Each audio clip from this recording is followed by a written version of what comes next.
Amém. 1 Reis, capítulo 13, a partir do verso 11, diz: Morava em Betel um profeta velho, e vieram seus filhos e contaram-lhe tudo que o homem de Deus fizera aquele dia em Betel, e as palavras que disseram ao rei. E disse-lhes seu pai: Por que caminho se foi? E viram seus filhos o caminho por onde fora o homem de Deus, e viera ajudar. Então disse a seus filhos: Albardai-me um jumento, e albardaram-lhe o jumento, e o montou. E foi-se após o homem de Deus, e o achou assentado debaixo de um carvalho, e disse-lhe: És tu o homem de Deus que veio de Judá? E disse ele: Eu sou. Então lhe disse: Vem comigo à minha casa e come pão. Porém ele disse: Não posso voltar contigo, nem entrarei contigo, nem tampouco comerei pão, nem beberei contigo água neste lugar. Porque me foi mandado pela palavra do Senhor: ali nem comerás pão, nem beberás água, nem tornarás a ir pelo caminho porque foste. E ele lhe disse: Também eu sou profeta como tu. E um anjo me falou pela palavra do Senhor, dizendo: Faze-o voltar contigo à tua casa, para que coma pão e beba água. Porém, mentiu-lhe. E voltou ele e comeu pão em sua casa e bebeu água. Sucedeu que, estando eles à mesa, a palavra do Senhor veio ao profeta que o tinha feito voltar. E clamou ao homem de Deus que viera de Judá, dizendo: Assim diz o Senhor: Visto que foste rebelde à boca do Senhor e não guardaste o mandamento que o Senhor teu Deus te mandara, antes voltaste, comeste pão e bebeste água no lugar de que te dissera: Não comerás pão nem beberás água, o teu cadáver não entrará no sepulcro de teus pais. Sucedeu que depois que comeu pão e depois que bebeu água, albardou ele o jumento para o profeta que fizera voltar. Foi-se, pois, e um leão o encontrou no caminho e o matou. E o seu cadáver estava lançado no caminho, e o jumento estava parado junto a ele, e o leão estava junto ao cadáver. Amém? Você pode sentar? Com a Santa Escritura em mãos, daqui a pouco nós vamos a 1 Samuel capítulo 13 também. O que nós queremos enfatizar mais uma vez é uma responsabilidade pessoal terrível. A mim me faz tremer. Cada um recebe a palavra, eu acho que de alguma forma diferente, mas eu tremo diante de certas coisas que a Escritura nos mostra. Para nós que conhecemos Deus, que não vivemos mais as doutrinas das igrejas por aí, nós queremos viver Bíblia. E como a Escritura diz: derramarei água sobre o sedento. Nós temos enxergado o que ninguém antes de nós enxergou, e após nós dependerão de nós para enxergar. Eu estava lendo um livro de Isaac Newton. Isaac Newton, o pai das leis da física e tantas descobertas, um cientista, um homem inteligentíssimo, mergulhado na pesquisa, e ele escreveu um livro sobre as profecias de Daniel e de Apocalipse, e eu estava com aquele livro lendo, ainda não terminei, e gloriosamente eu vi e disse: meu Deus, peguei aquele livro na mão, já estou mais da metade dele, e disse: meu Deus, nós hoje, geração Jesus Cristo, sabemos muito mais do que o que está dentro desse livro. O homem é um profundo pesquisador, não chega nem perto do que nós sabemos, chega nem perto do discernimento dos tempos e das estações, ele não chega nem perto. E o meu pensamento veio a esta salinha que tem aqui atrás. Meu irmão, se você quiser se transformar num professor de quem quer que seja para ministrar Bíblia, o seu lugar vai ter que ser aqui atrás. Não sei porque eu já planejei abrir essa sala várias vezes e ainda não consegui abri-la. É fácil, não é? Abrir a porta, pronto, irmão, está aí. Não. Não está sendo assim tão fácil como eu pensava que seria. Mas se você se empenhar, se você se dedicar, porque deste lugar sairão os futuros pastores, ministros, revolucionários da palavra de Deus. Tem que sair daqui e tem mais. Eu falo ousadamente e desafio. Os céus ou o inferno só pode sair daqui. Não tem outro lugar para sair. Pastor Batista, não me faça rir. Pastor assembleiano, para quê? Para botar a placa de candidato na frente da igreja? Não me faça rir. Pastor, daqui para frente, só e somente só com a visão da restauração. Se não tem visão de restauração, fui consagrado, só se for por Satanás. Eu desafio qualquer pastor de qualquer outra denominação, eu ponho o ministério dele à prova. Estou pondo os antigos, que dirá os novos. Porque Deus não tem brincado conosco, Ele se tem revelado. E aqui, quando falamos, aceitamos desafios. Desafios de Satanás, do príncipe deste mundo, ou qualquer título que ele tenha, ou de qualquer um que se sinta ofendido, como os assembleianos que passam por mim e não olham para a minha face. Eles me poupam o trabalho de perder tempo, de ter que lhes cumprimentar, às vezes por educação. Só por educação mesmo.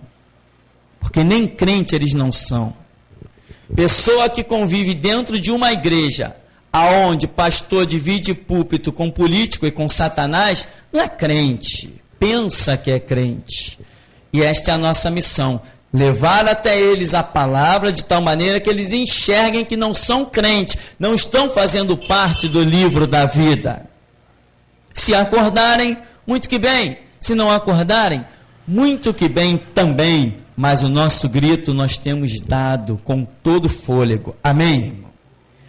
Nossa parte nós temos feito. E por falar em nossa parte, voltemos para a nossa mensagem, que eu quero enfatizar a você o quanto a nossa responsabilidade é pessoal. Se você ler um pouquinho antes aí, a partir do começo do verso 1 do capítulo 13, você vai ver que esse profeta desconhecido chega lá e profetiza contra o altar e diz que vai ter um sinal, que o altar vai se fender, as cinzas vão cair, e o rei lá manda, pega ele, a mão do rei fica ressequida, o braço endurecido, ele ora, o braço do rei volta ao normal, tudo que ele disse se cumpriu assim em instantes, um poder tremendo, ou seja, aquele homem não se transformou num profeta da noite para o dia. Amém?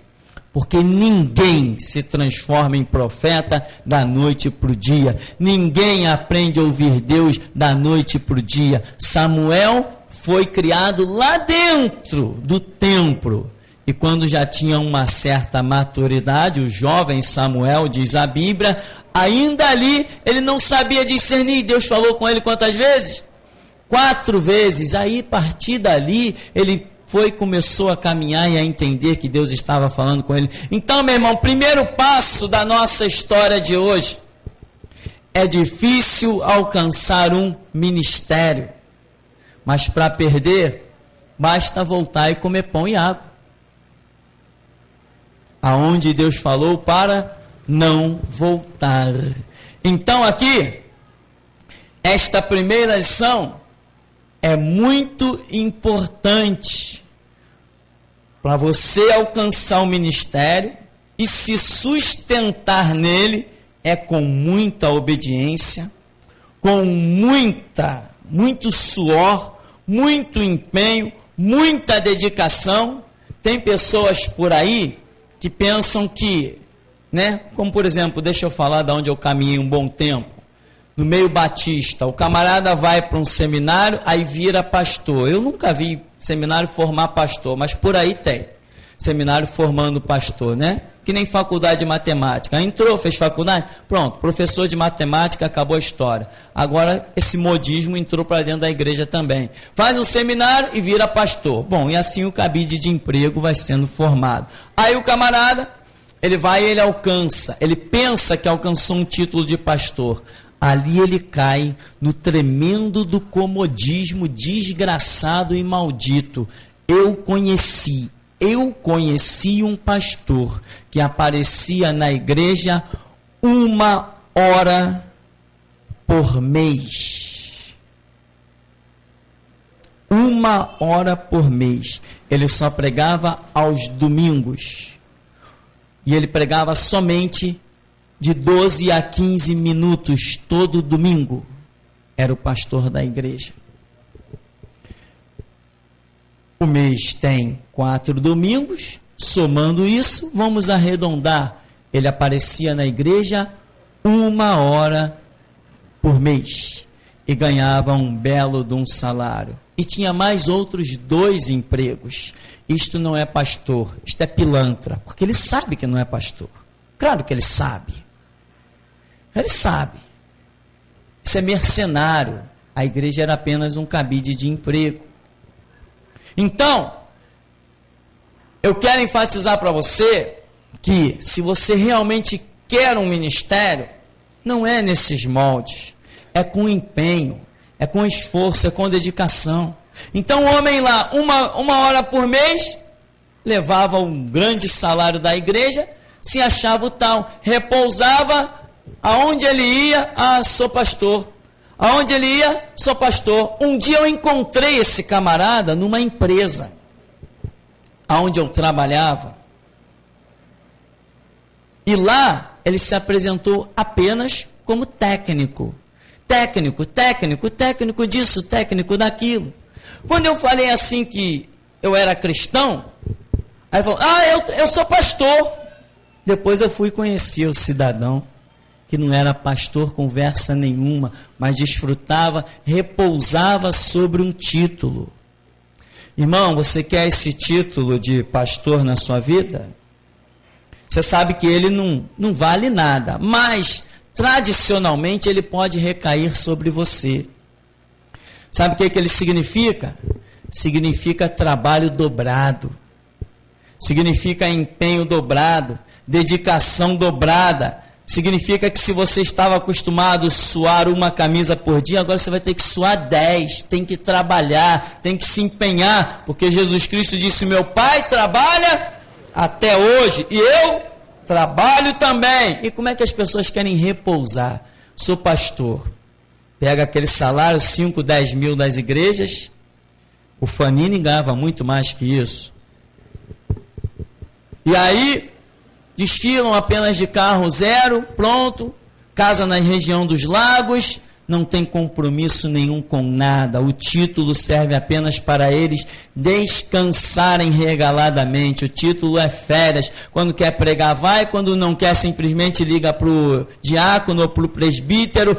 Prega lá que hoje eu não vou não. Acabou a história e assim vai. Não, aqui nesse lugar eu tenho pregado rouco, sem voz, com febre. E até aqui nos tem ajudado o Senhor.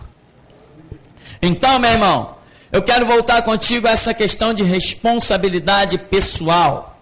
Você tendo um título, ou você tendo seja qual for a função, ou você apenas olhando para si, se considerando hoje apenas um servo de Deus, aguardando a sua hora. Você está aguardando a sua hora? Ela vai chegar. Amém? Quem espera sempre alcança, se sabe esperar no Senhor. Então, esse profeta apareceu para ele quem? Um mentiroso. Um mentiroso que a Bíblia diz que era um profeta. Porque quando eles estão na mesa, a Bíblia diz assim, e veio a palavra ao profeta que o havia mentido. E disse para ele, porquanto tu foste rebelde à palavra do Senhor, o teu cadáver não entrará no sepulcro dos teus pais. Porque o Senhor disse para você não comer pão, não beber água nessa cidade, não voltar pelo mesmo caminho. Ou seja, irmão, quando Deus te dá uma direção, Ele está tratando contigo. Ele não quer saber se você vai dar ouvidos a mentirosos, a mercenários, a enganadores, a pilantras, a salafrários, a lobos disfarçados de ovelhas, ele tem a palavra dele para tratar contigo. Sempre que Deus trata com alguém, trata através da sua palavra. E a palavra aqui é nesse nível, meu irmão, porque aqui eu estou pregando para os futuros pastores e ministros do Evangelho. Aqui eu estou pregando para os futuros pastores e ministros do Evangelho. Essas crianças que hoje você vê no meio da geração Jesus Cristo serão os revolucionários da nação. Serão os que vão colocar os governos de antena em pé, cabelo pegando fogo. São os que vão causar problemas sem se preocupar em causar, mas naturalmente pelo que vive, pela estrutura que vai estar dentro deles, vão causar problemas dentro das escolas. Vão causar problemas sérios. Quando estiverem fazendo uma redação, vão escrever coisas que os professores vão ficar desnorteados. Vão perseguir o teu filho dentro dos colégios. Eu estou pregando para os futuros revolucionários da nação brasileira. Professores não vão aceitar certas coisas que o teu filho vai escrever. Vão querer arrancar dele o contexto bíblico e ele vai debater com professores. E os professores não lhes poderão resistir o espírito de unção, autoridade e poder que vai estar sobre eles. E você vai ser chamado nas escolas por causa dos teus filhos. E o professor vai esperar que você repreenda e você vai apoiar, porque ai de você se repreender o teu filho. Porque ele já não é mais teu, é a segunda vez que isso está sendo dito. Os teus filhos deste ministério pertencem ao Senhor.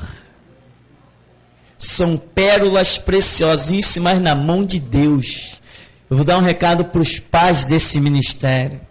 Os teus filhos não te pertencem. Deus está trabalhando na vida deles de tal maneira que em pouco tempo eles dirão para vocês, dentro da casa de vocês: papai, mamãe, eu posso perder vocês, mas Jesus eu não perco. É isso que vai acontecer. Então, meu irmão, você está sentindo uma unção sobre a sua cabeça? Você está sentindo essa unção sobre a sua cabeça? É isso aí, o sinal é esse na sua vida. Quando eu venho pregar aqui neste púlpito, meu irmão, eu venho com a consciência de que estou pregando para os futuros revolucionários. Eu estou pregando para aqueles que vão sustentar o Evangelho. Eu estou pregando para aqueles que Deus precisa deles para que o Evangelho vá adiante, porque se não for por nós, pela voz da restauração, não tem mais Evangelho. Imagine um Evangelho batista. Aquilo me enoja. Prefiro a morte do que ser um batista. Imagine um Evangelho assembleiano. Eu quero que caia fogo do céu e me consuma aqui agora, se eu não estou falando a verdade. Eu prefiro a morte do que ser um assembleiano. Aleluia. Eu não quero estar vivo amanhã se eu estou mentindo. Não quero voltar a abraçar os meus filhos. Eu tenho nojo daquilo, aquilo me enoja. Aquele evangelho assassino, aquele evangelho sem sentido, aquilo me faz abominar. Então, meu irmão, eu estou dizendo que a sua responsabilidade é pessoal. Não dê ouvidos à mentira de ninguém. Você conhece o caminho da palavra? Anda nela. Ela é lâmpada para os seus pés, luz para o seu caminho. Você conhece o caminho da oração? Vai lá e encontra os pés de Jesus. Fecha a tua porta, fala com teu pai. Cuidado com os profetas mentirosos. O homem era profeta, mas era mentiroso. E tem mais. Teve umas pregações aí para trás que foi alertado, foi enfatizado tanto, e eu ficava no meu canto questionando, mas todo dia de culto eu falava: irmão, cuidado com a amizade. Você não é testemunha de que isso era falado aqui toda hora? Irmão, antes de levar alguém para dentro da tua casa, ora. Pode ser irmão de qualquer canto, irmão da igreja, pode ser o que for. Antes de levar para dentro da tua casa, ora, clama a Deus para saber se Deus quer que você leve alguém para dentro da tua casa. Ah, mas é irmão, é santo, é santidade, é veste branca, não interessa, ora. Falamos ou não falamos isso? Falamos. E agora já tem pessoas eliminadas do ministério, porque deram ouvidos à amizade, compraram peixe podre, como se diz na gíria. Dançou. E tem mais, não tem volta. Tem pessoas aqui dentro que estão cortadas do ministério, porque seguiram aquela declaração unilateral, deram ouvidos a uma amizade e se levantaram contra o que não poderia se levantar, caíram. Pena. Quem tem pena é galinha, eu não sou galinha. A minha missão é falar a verdade. E quanto ao que eu falo aqui, eu desafio as legiões do inferno. Eu posso ter até erros, mas junto com o meu erro vai um coração sincero, quebrantado e contrito, que eu sei que Deus não despreza. Ainda que eu não possa desafiar o mundo na minha santidade, eu posso desafiar o mundo na minha sinceridade. Por isso que eu não tenho pena de ninguém. Eu não fui chamado para ter pena. Eu fui chamado como coluna de seleção. Este lugar é um lugar de seleção. Não importa quem dá dízimo, não importa quem dá oferta, não importa quem é bonzinho, não importa quem é malzinho. Eu não quero saber de nada, não tem papel para anotar nome nem oferta de ninguém. O que nos interessa é que Cristo Jesus seja glorificado. Isso é que nos interessa. Então, lá está o homem. Ah, você é o homem de Deus que veio de Betel? Sou eu. Volta comigo. Não, a palavra do Senhor me disse para não voltar. Não, mas um anjo de Deus me apareceu e disse, vai lá e convence ele a voltar, comer, beber água. Uma proposta muito boa, né? Depois, até na hora de ir embora, o camarada ainda tinha um jumento para ir embora. Você reparou no texto? O camarada vem para a cidade a pé e tem que voltar a pé, tem que ir embora a pé. Não, foi lá, se refrescou, deve ter tomado até banho, né? E depois ainda tem um jumento para ele ir de volta para casa. Ora, irmão, se Deus te mandou ir a pé, arrastando couro na estrada, pisando pedra, vai do jeito que Deus te mandou. Não muda a estrutura de nada. Tem uma palavra? Tem que seguir a palavra que Deus te deu. Existe uma responsabilidade pessoal, a direção pessoal. Já vimos várias vezes que a direção de Deus pode ser como de José, como de Daniel, em que eles eram submissos a uma liderança, a uma estrutura, mas eles tinham a direção para serem daquela maneira. E se você observar aqui também um outro texto tão conhecido, de 1 Samuel, capítulo 13, no verso 8. 1 Samuel, capítulo 13, no verso 8, diz que Saul esperou 7 dias, até o tempo que Samuel determinara. Não vindo, porém, Samuel a Gilgal, o povo se espalhava dele. Então disse Saul, trazei-me aqui um holocausto, ofertas pacíficas, e ofereceu o holocausto. Sucedeu que, acabando ele de oferecer o holocausto, eis que Samuel chegou. Saul lhe disse e saiu ao encontro para o saudar. Então disse Samuel, que fizeste? Disse Saul, porquanto via que o povo se espalhava de mim, e tu não vinhas, nos dias aprazados, e os filisteus já se tinham ajuntado em Micmás, eu disse, agora descerão os filisteus sobre mim a Gilgal, e ainda a face do Senhor não orei, e forcei-me e ofereci o holocausto. Então disse Samuel a Saul, agiste neciamente, não guardaste o mandamento que o Senhor teu Deus te ordenou, porque agora o Senhor teria confirmado o teu reino sobre Israel para sempre. Porém agora não subsistirá o teu reino. Já tem buscado o Senhor para si um homem segundo o seu coração, e já lhe tem ordenado o Senhor que seja chefe sobre o seu povo, porquanto não guardaste o que o Senhor te ordenou. Samuel tinha dito para Saul: em tantos dias eu estou aí, dá um momento para oferecer sacrifício ao Senhor, para que o Senhor dê a vitória. Os filisteus estão se preparando, e naquela época, quando os povos estavam se preparando para as guerras, eles começavam às vezes 15, 20, 30 dias antes a se organizarem. Então o movimento da guerra era percebido. Samuel disse: é guerra, tantos dias eu estou aí. Mas Saul sai da direção pessoal. Saul entra numa função que não lhe pertencia. Saul é rei, não é sacerdote. Davi era rei, profeta e sacerdote. Davi ofereceu holocausto e não foi reprovado. Desceu fogo do céu e consumiu o holocausto. Porque Deus aprovou o sacrifício de Davi, porque ele era rei, profeta e sacerdote. Mas Saul não. Saul é apenas rei, não é profeta e não é sacerdote. O sacerdote aqui, o profeta, está na pessoa de Samuel. Então, oferecer sacrifício e holocausto não cabia a Saul, mas a Samuel. Porém, Saul vai dizer assim: não, eu vi que o povo estava se afastando de mim. Eu vi que o povo estava me abandonando. O povo estava se distanciando.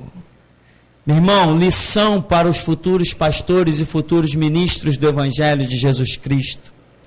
Você não tem nada com o povo. O teu negócio é com Deus. A pregação, quem gostou, gostou. Quem não gostou, que não volte no outro dia. Amém? Quem não está satisfeito, levanta no meio do culto e vai embora. Quem achou que a palavra é boa e que Deus está falando, que fique e receba. Futuros ministros e pastores da nação brasileira, teu negócio não é com o povo, é com Deus.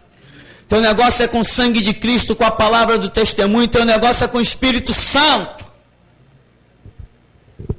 Pastores por aí que até foram um dia chamados à semelhança de Saul, caíram. E uma coisa Deus tem mostrado, sabe por que caíram? Porque tiveram medo, assim como Saul. Medo, sabe o que é medo? Medo! Os filisteus estão cercando, eu tenho que oferecer sacrifício ao Senhor. Não tem que fazer nada. Deixa os filisteus cercarem, deixa o povo ir embora, você somente permanece na posição que Deus te mandou ficar. Não se desespere para fazer nada. Vá para a tua oração, vá para a intimidade com teu Deus. Vá saber o que Deus tem da sua vida. Vá saber qual é o propósito de Deus. Saul aqui, ele está reinando? Sim, mas tem Samuel lá com uma posição dentro do reinado dele, que é uma posição, não poderia dizer ao certo se acima do próprio reino, mas posições diferentes. Samuel demorou. Ora, se Samuel demorasse, qual era a função de Saul? Esperar, esperar e esperar. Está entendendo, irmão? Porque essa era a direção.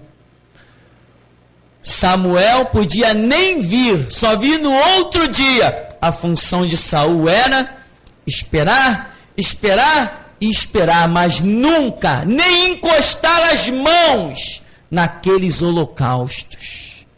Então, meu irmão, ou seja, qual é a posição que Deus tem te dado hoje? Amanhã pode ser diferente, mas se você for reprovado na posição de hoje, a posição de amanhã não existirá. Tem que ser aprovado. E Saul aqui, isso é muito interessante, que ele diz no verso 11, então disse Samuel, que fizeste? Disse Saul, porquanto via que o povo se espalhava de mim, e tu não vinhas nos dias aprazados, os filisteus já se tinham ajuntado em Miquimás. Problema de quem for. se eu estiver no centro da vontade de Deus, não importa se Samuel não vem, não importa se o povo me abandone, e não importa se os inimigos me cerquem. Quando eles me cercarem, eu direi, maior é o que está em nós do que o que está com eles. Eu sempre verei ao redor dos inimigos carros e carruagens de fogo. Nunca estou só quando estou no centro da vontade de Deus. O que eu não posso permitir é que as minhas mãos toquem naquilo que não me foi ordenado. Nem que os meus pensamentos se envolvam com aquilo que não me foi proposto. Tenho que saber esperar. Mas o povo me abandonou, e foi o povo que tinha posto ele como rei? Que satisfação ele tinha para o povo?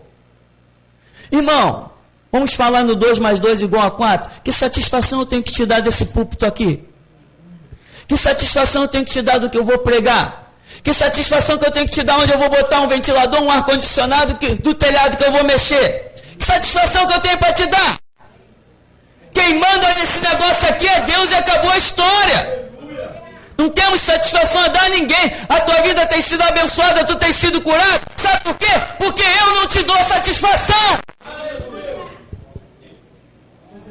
Futuros ministros e pastores da nação brasileira, aprendam a andar com Deus e não dê satisfação a ninguém. E não esquece nunca que púlpito não tem amigo.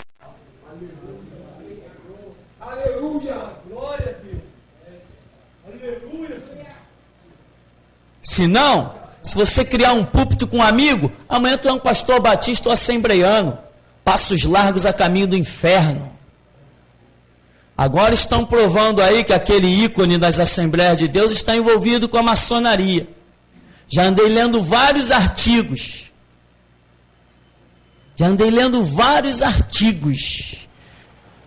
Por quê? Porque começa a criar púlpito amigo. Garotinho, homem de Deus, votem nele. Sérgio Cabral, esse aqui é homem de Deus, esse aqui promete e cumpre. Sabe quem é o ícone das Assembleias de Deus, né? Aquele desgraçado chamado Silas Malafaia. Começou com amizade com um, amizade com outro, amizade com outro, amizade com outro. Agora já foi pedir até perdão ao povo do G12 de tudo que falou contra eles. Agora dizem rumores que já está envolvido até os dentes com a maçonaria. Então, meu irmão, aprenda isto. Púlpito não tem amigos, púlpito não tem pai, púlpito não tem mãe, púlpito não tem irmão, púlpito não tem filho. Púlpito é lugar de Deus falar. E tem mais, futuros ministros e pastores da nação brasileira. Púlpito não é para tratar de coisa pessoal. Não chegue num púlpito para jogar piada para ninguém. Se tem que tratar no pessoal, desce do púlpito, vai lá e trata de homem para homem. Agora, se quando você chegar no púlpito e Deus der a palavra, abre a boca, lança o chicote. Se alguém achar que é pessoal, é problema de quem achar. Mas você tem que ter consciência de que é Deus falando. Então, meu irmão, o tratado de Deus é pessoal. Ele não quer saber se você vai dar ouvido para o amigo, para o vizinho, para o pai, para a mãe, para a esposa. Que o que eu conheço de ministério derrotado por causa de família é uma desgraça. Esse ministério não preza por família. Esse ministério preza por reino de Deus. Essa é a nossa visão. É assim que Jesus Cristo me ensinou. Que a família dele são aqueles que fazem a vontade do seu Pai que está no céu. Essa é a família de Cristo. Então, meu irmão, você não tem que dar conta para o profeta mentiroso, para o amigo, para aquele que parece que está, poxa, tu está aí cansado, debaixo de um carvalho. Olha o sol lá em Israel chega a 50, 55 graus. Vem beber uma aguinha fresca. Irmão, cuidado com a água fresca. É melhor comer a poeira do deserto, mas no centro da vontade de Deus. Come a poeira do deserto, mas não atenta para a água fresca do Egito. as cebolas, os pepinos, os melões. Não volta atrás. Vem cá, uma aguinha aqui, um pãozinho, olha, eu preparei, quem sabe se não fosse nos dias de hoje. Poxa aí, vamos comer uma pizza lá em casa, eu ligo rapidinho pro Disque Pizza. Vamos lá em casa. A sua vida pertence a Deus. E os seus pés só podem pisar na terra que Deus te ordenar, irmão. Centro da vontade de Deus. Responsabilidade pessoal de quem anda com Deus. Então, olha o exemplo de Saul. Não importa o povo, não importa os capitães, não importa a liderança, não importava nem Samuel, não interessa, ele tinha que permanecer no propósito para o qual Deus o chamou. Assim, meu irmão, é o resumo da mensagem para com as nossas vidas. Permanece naquilo que Deus te mandou. Faça uma oração suplicando que Deus molde o seu caráter, que faça realmente a sua fronte como fronte de diamante, para encarar o que for, e aquele cidadão mais íntimo seu, que você saiba ter forças para lhe dizer não, na hora que tem que dizer. Ah, mas ele é meu amigo durante tanto tempo. Mas é não. Ah, está precisando de um dinheiro, Senhor, empresto? Não, então é não. Ah, é pão duro, problema, prefiro ser pão duro diante dos homens, mas andar no centro da vontade do meu Deus. Entende isso? E quanto a esses contextos e tantos outros, tem muita gente que fica chateado. Sinto muito, mas aquilo que Deus der graça ao meu coração, aquilo que Ele por misericórdia permitir que o meu espírito ouça, é isso que vai ser feito. Então, meu irmão, a responsabilidade é pessoal. Você precisa tomar cuidado. Só o nosso último exemplo foi o caso de Noé. Noé esteve no meio de uma geração profanada e corrompida, semelhante a nós que hoje estamos no tempo da apostasia. Mas Noé deve ter ouvido muita coisa. Ô Noé, senta aqui com a gente. Ô Noé, tu é doido construindo essa arca? Vamos tomar um copinho d'água fresca ali? Não, Noé permaneceu firme. Então, irmão, toma cuidado que em meio às lutas, aflições e dificuldades é que aparecem as propostas do diabo. O diabo não apareceu para Jesus quando ele estava no centro da cidade de Jerusalém ou em Cafarnaum, mas quando ele estava no deserto, em lugar de dificuldade, sol escaldante e ausência de alimento. Aí apareceu o diabo para fazer as suas propostas. Portanto, a você eu encerro dizendo: vigiai e orai, para que não entreis em tentação. Amém. E o Senhor nos abençoe em nome de Jesus.